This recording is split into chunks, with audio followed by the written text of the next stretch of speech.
meditation, and then I'll open it up with prayer. So go ahead and adjust yourself, get situated wherever you're seated. Our Kanomi is back with us today. And so just move into that space and place of recognizing your breath.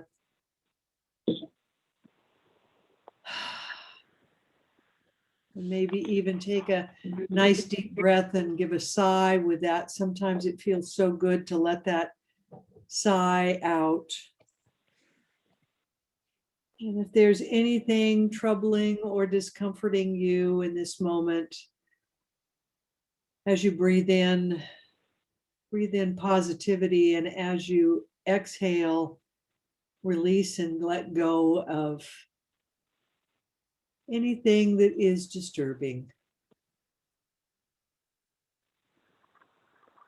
And today begin to focus on the words I am. And be in that space of the I am as you breathe in and breathe out.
in recognition of the one power, the one mind, the creator God that is in each and every one of us, that unites us in this spiritual practice, of love, expansion, and coming to know ourselves at a deeper and greater level.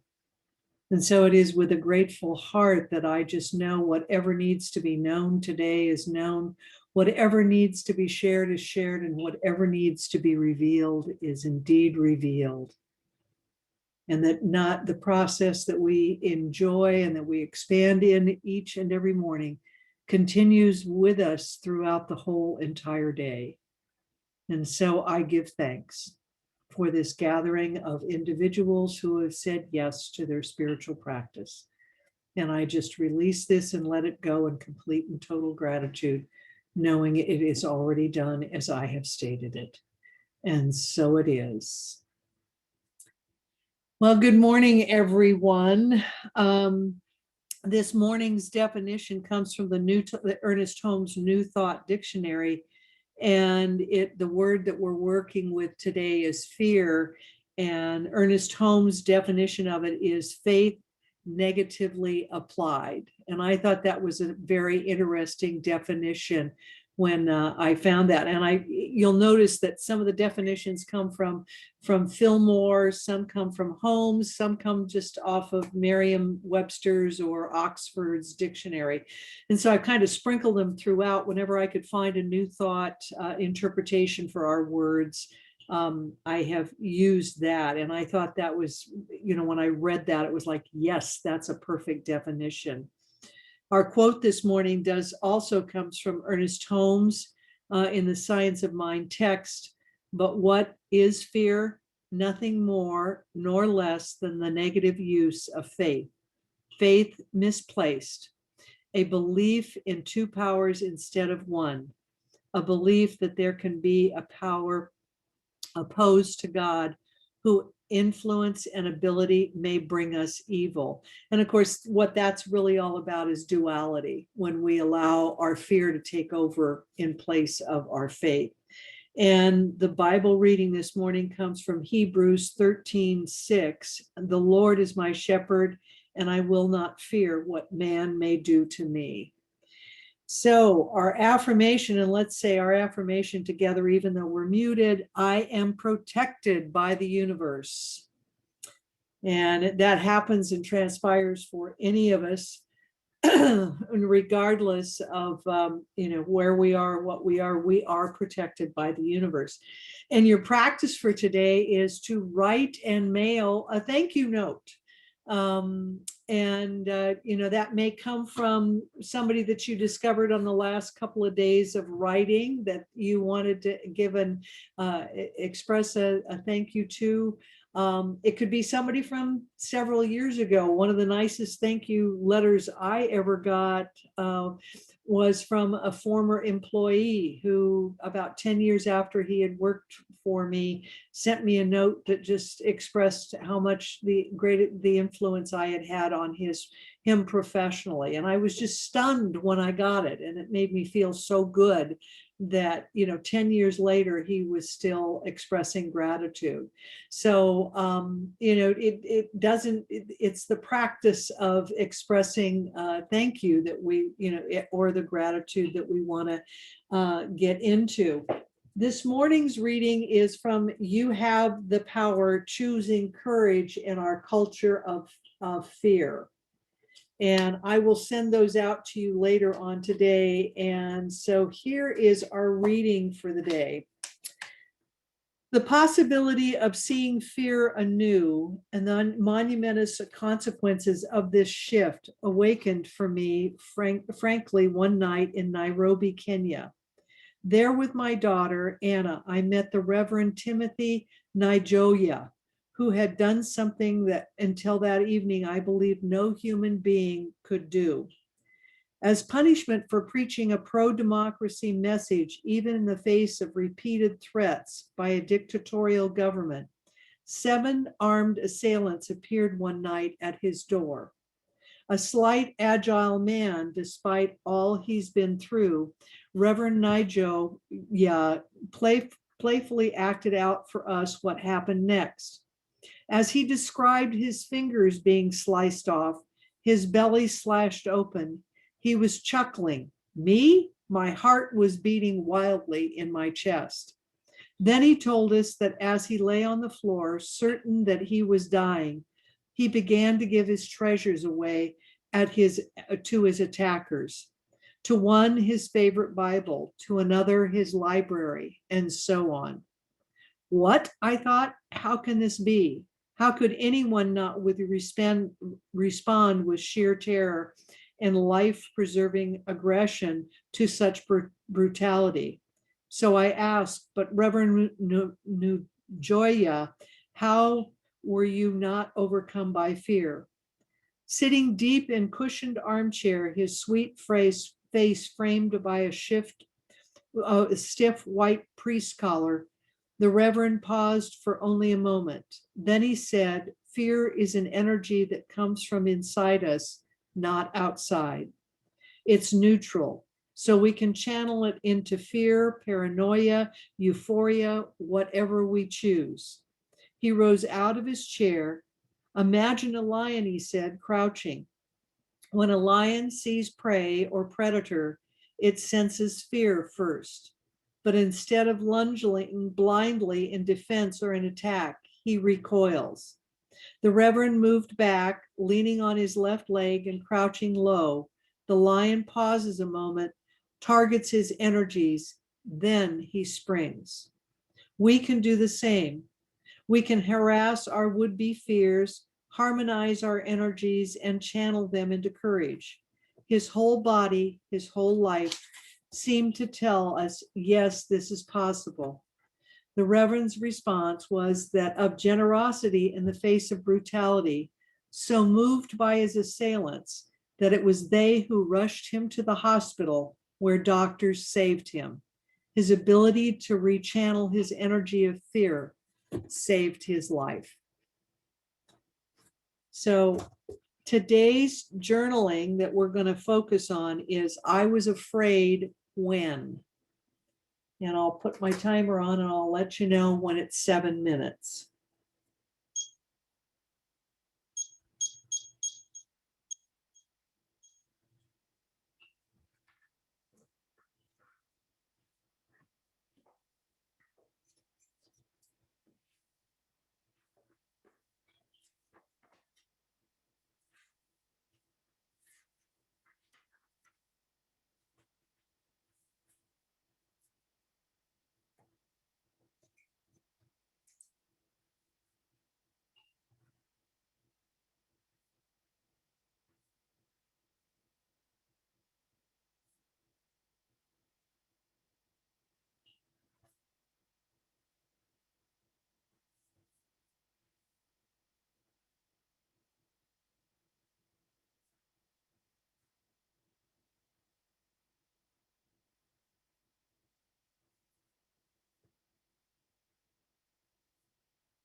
Okay, go ahead and finish up your thought.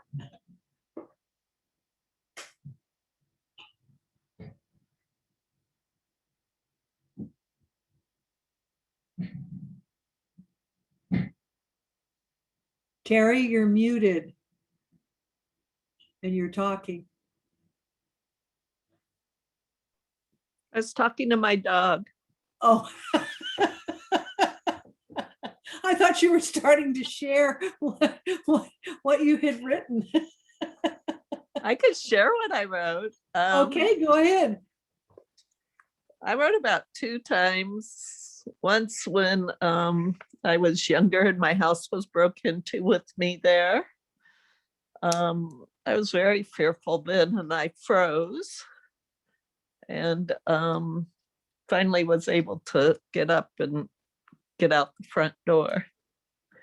And the second time was when we were traveling this year and we were stuck on Highway 20. And the truck and the trailer were in the road and those people were running around trying to help us. And I had a lot of fear that someone would get hit by the cars in the dark, which turned to gratitude once we were on the side of the road safe. Yeah, that was a scary time. And how did it feel writing that stuff down, Terry? Brings the fear back into my belly. I don't like it. All right. So, and like in the story there, when he talks about, our looking, how we look at it and shifting how we look at that fear, or like Ernest Holmes saying that it's faith negatively applied. That's what we need to try when fear rises up, try and flip that and reverse it around. Who has something else they'd like to share?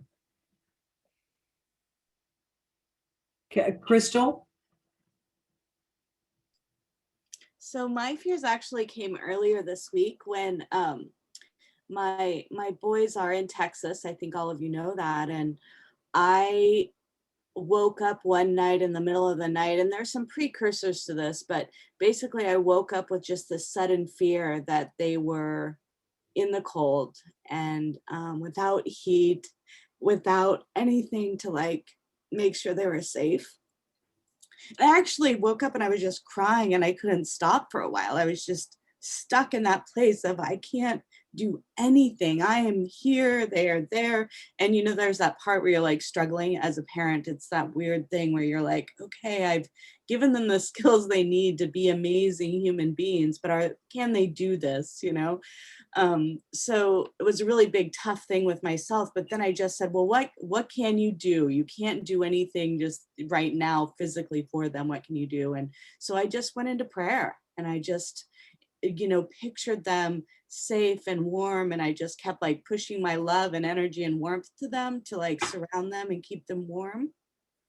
And I was like, okay, so what needs to change about this situation? And I just said, I need to see those poll workers up on the lines working hard, trying to get power back to people out there. And so I did. I just pictured them up there working, and I called my son in the morning. Of course, I texted them in the middle of the night saying, sorry, I'm really scared. Please call me in the morning. And so when I heard from them in the morning, they just said, Mom, the power is back up, and that was it. It was really powerful to like have that experience, and for it to be so fresh is really sweet. But yeah, it's like, whew, okay, my stuff worked. And when I finally fell asleep, I didn't know. I still had that feeling like, is my power strong enough to surround them and love them and surround their community and the people that are working so hard to make things right, So anyways, that was my fear this week.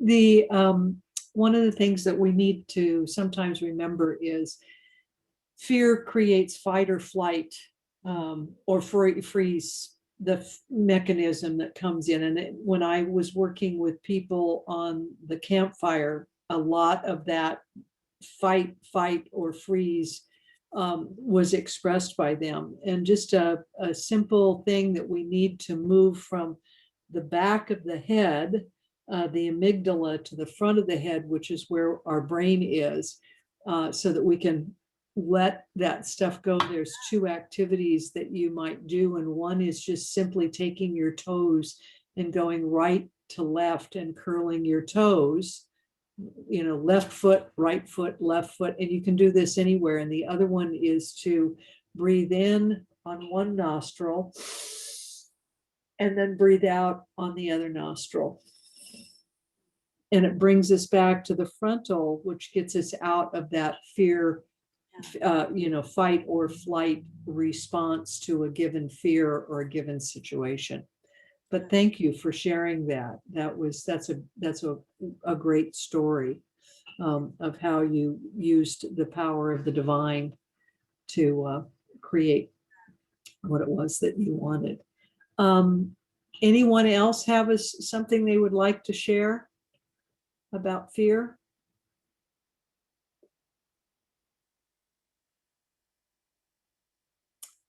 Then Spring, it's your turn to share your prayer.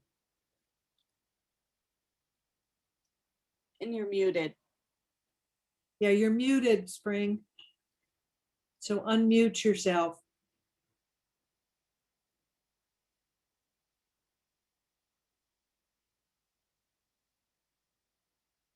She's still muted. Spring, can you hear us? Okay. Terry, is your prayer handy? Would you share your prayer?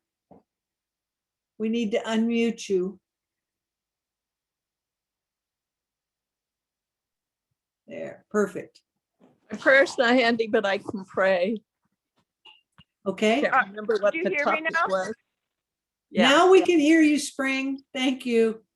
Okay, I shall go ahead with my prayer All right. regarding the next. One with all the power in the universe, I learned to fully listen in mindful attention to the subtle messages coming through my meditation practice. Knowing that these messages come from my highest self, I allow them to become part of my deepening practice of self-discovery, an ongoing step to enhancing my world with love and compassion. I gratefully acknowledge my oneness with all, recognizing the infinite possibilities of expanding my prayer and meditation practice. Giving thanks and opening up to myriad possibilities of my expanded self, I release these thoughts back to the universe, affirming my connection to all life in thought, word, and deed. And so it is. And so it is. Don't forget tomorrow to do the practice on your own. And I will see you Monday morning at 7 o'clock. And I'm loving this. I hope you guys are enjoying it as much as I am. It's a wonderful way to start the day. So we'll see you on Monday. Bye, everybody. Thank you so much. You're welcome.